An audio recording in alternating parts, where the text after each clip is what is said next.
Tonight, I'm very glad to be home at Stanford. I grew up in Atherton and spent many weekends as a child going to football games and to the Stanford Shopping Center. This was my stomping ground growing up. So when I came here to law school and to business school, it was a return to home. And yet, the chance to make a new set of friends and gain a new set of experiences. Since then, many of my Stanford friends have remained at the epicenter of my life. And those bonds are the most precious gift I've taken from this institution. So while my feet have left Palo Alto, a big piece of my heart will always remain here. So as you know, the Arbuckle Award is frequently conferred upon GSB alumni who have had long and distinguished careers. In contrast, I consider myself to be at the midpoint of mine. And while I never knew or had the great fortune to meet Ernie Arbuckle, it turns out we actually share the same philosophy about life. He said, and I quote, "Repotting. Repotting. That's how you get new blooms. You should have a plan of accomplishment, and when that's achieved, you should be willing to start off again."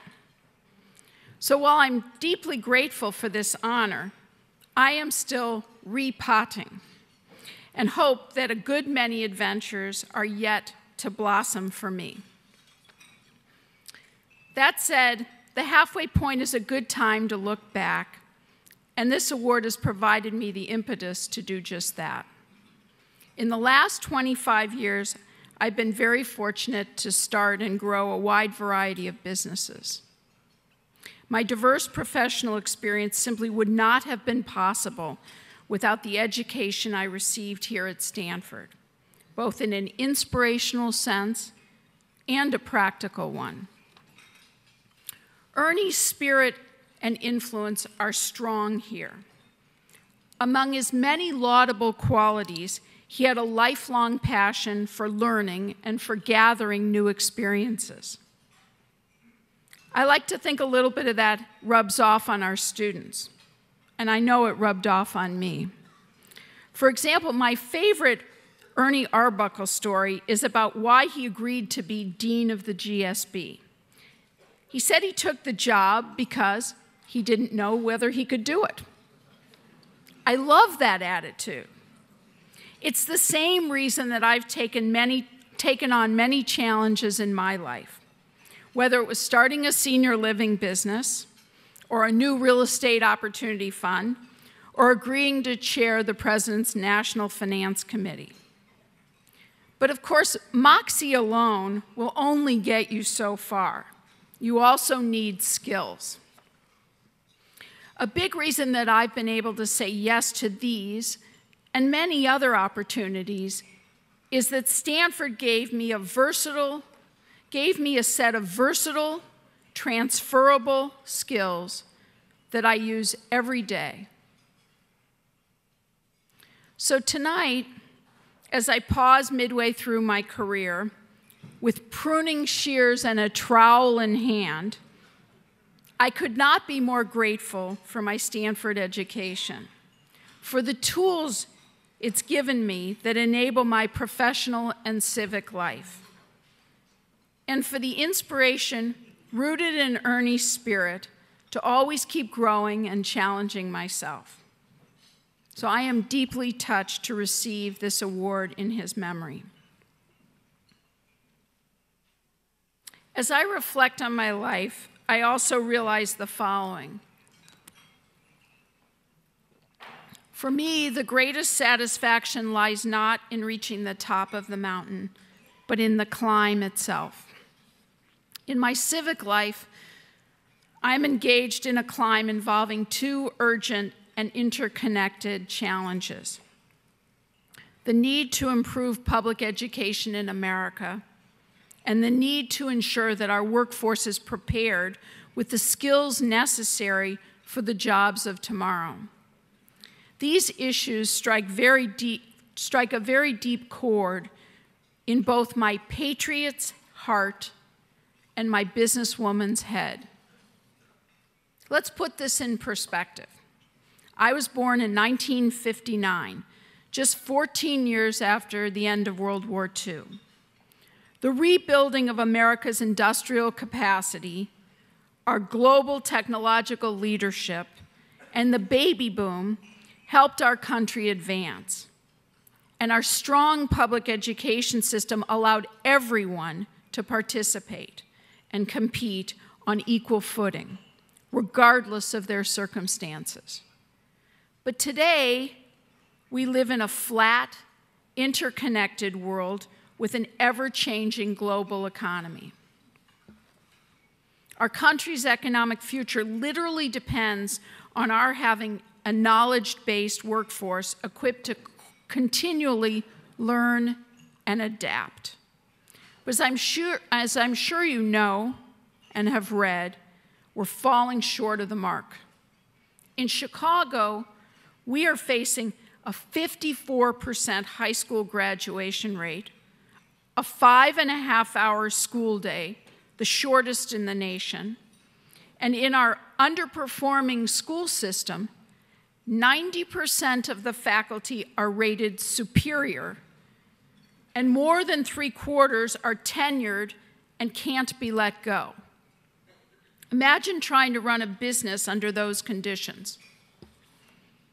Nationally, our public schools are also falling short. Today, only about 7 in 10 American children receive a high school diploma, and international tests show that other countries are out-educating and out-preparing their children to compete with ours. Of course, a subpar education snowballs into employment challenges down the road. To quote a McKinsey study, by underutilizing such a large proportion of the country's human potential, the U.S. economy is less rich in skills than it could be. The result is that the American workers are, on average, less able to develop, master, and adapt to new productivity-enhancing technologies and methods than they could otherwise have been. We're seeing this play out in our country right now. Despite today's high unemployment rate, employers are having trouble filling open positions. Workers often don't have the right skills for today's jobs. It's called skills mismatch, and this has only been exacerbated by the recession. Clearly, with underperforming schools and workers who lack the right skills, we have our work cut out for our economy. That's all the bad news. The good news is that we know what works: leadership, innovation, and simple solutions. These are principles instilled in all of us here at the GSB. So let me tell you how I'm seeing them manifested in some of the programs Brian and I are supporting in Chicago. The first principle is the need for strong leadership. To turn around a business, you start at the top, and the same is true for our schools. This is especially urgent in Chicago, where we need 80 to 100 new principals every year. We're involved in a number of initiatives to strengthen school leadership in our city. The Public Education Fund supports national board certification for principals. Other fields such as medicine, law, and accounting certify professionals. The same should be required of those who lead our schools. We've also brought 3 new principal training programs to our city. One is run by New Leaders for New Schools. One is housed at the University of Illinois at Chicago. And the third is called the Principal Pipeline Program. The last program we helped create from scratch. It brings teachers who have graduated from Teach for America to Harvard. Excuse the reference to the Stanford of the East. So it brings teachers from Teach for America to Harvard for a year during which they earn a master's degree in education leadership, complete a 400-hour residency program, and undergo additional training during the summer. In exchange for this training and support, participants in the program commit to serving as a principal in Chicago Public Schools for 5 years. This is the 3rd year of the program, and we're now producing 10 new principals a year dedicated to the Chicago Public Schools. This leadership program is easily scalable, and Harvard and Teach for America are now looking to work with Houston, Charlotte, and a number of other cities to create a principal pipeline for them as well.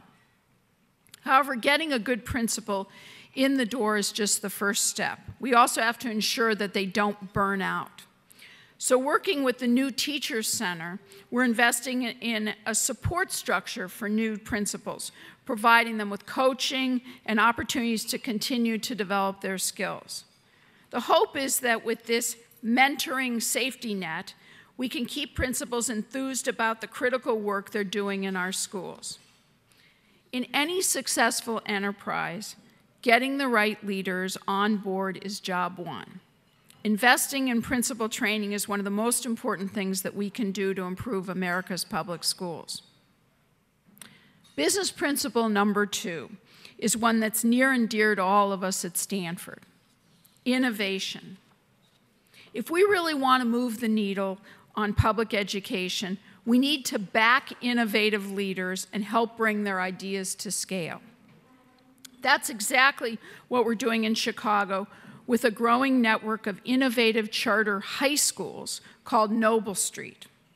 These schools provide a rigorous college preparatory education to high school students in Chicago's low-income neighborhoods.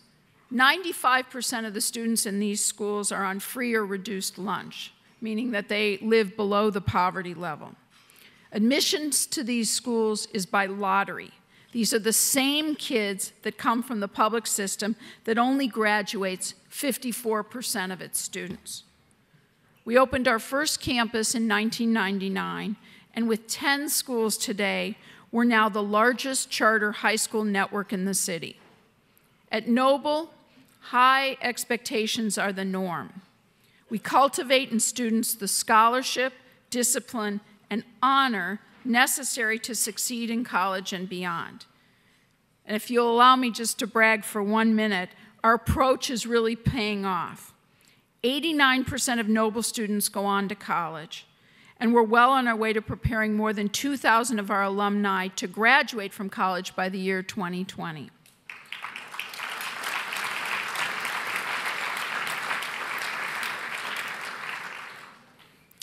And in 2009, Noble students had the highest ACT scores among Chicago open enrollment schools. So when President Hennessy opened the 2009 Global Innovation Tournament at Stanford, he said that innovation and an entrepreneurial mindset are the keys to solving the world's greatest problems. And I could not agree more, especially when it comes to education. So finally, the third business principle is that we know that the best solutions are often the simplest ones. This is also the case when it comes to job skills training. A great example is a new initiative called Skills for America's Future, which I chair for the administration. The idea behind Skills for America's Future is to build partnerships between the nation's community colleges and businesses that are present in the cities that those community colleges exist. The goal is to provide students the skills they need to become productive workers and to give businesses the talent they need to thrive. With over 1,100 community colleges nationwide and over 12 million community college students, this is an educational resource that we cannot afford to ignore. To quote the president, "All too often, community colleges are treated like the stepchild of higher education system. They're often an They're an afterthought, if they're thought of at all. But community colleges are an essential part of our recovery in the present and our prosperity in the future. So it makes sense for local businesses to collaborate with the community colleges to develop training programs that will ensure employers have a steady pipeline of workers with the skills that fit their needs. So to begin with, 5 companies helped us develop the program and have signed on to be part of it. And in fact, one of our GSB alum who's here tonight helped us organize this program. She's from Pacific Gas and Electric, one of our founding partners.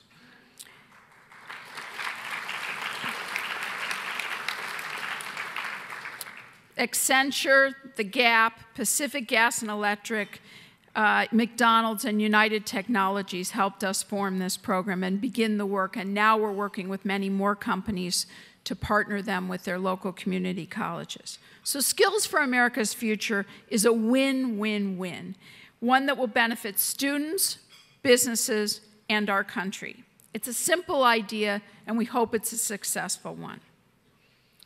So to recap, we know that by investing in strong leadership, supporting innovation and bringing it to scale, and championing simple, bold ideas, we can improve our education and training system.